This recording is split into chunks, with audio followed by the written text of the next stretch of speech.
Today's lesson is learning your lines. Formed by connecting any 2 points with your drawing utensil, a line is the most basic element of any drawing.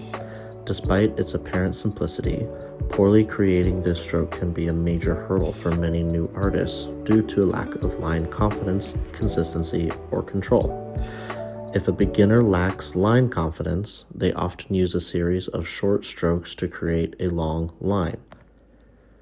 This absence of fluidity is caused by using joints too close to the pencil end, using the wrist or fingers instead of the elbow and shoulder.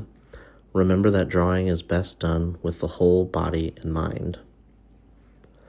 Another common problem is a lack of line consistency or the ability to repeat a desired stroke. An artist struggling with consistency may have difficulty creating repetitive strokes, such as when hatching. Similarly, many artists struggle with line control. This causes them to lack the sensitive touch required to make light or dark lines with intention. Luckily, all these problems can be fixed with proper practice.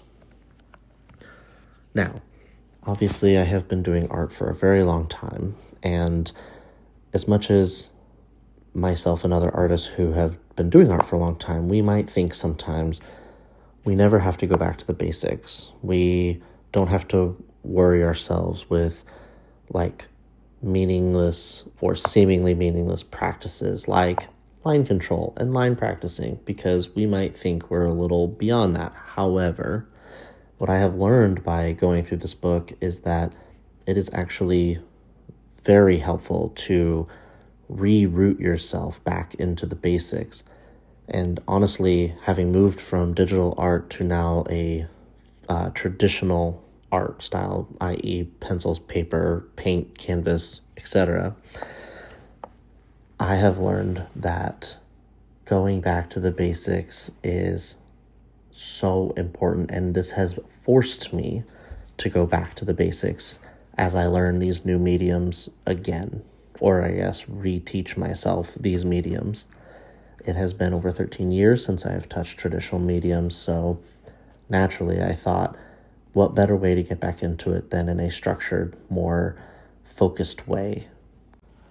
And I feel like this book will be able to guide me along that, because as most artists struggle with blank page syndrome, quote unquote, it sometimes can be daunting to just look at a piece of paper and think, okay, I'm going to practice my drawing.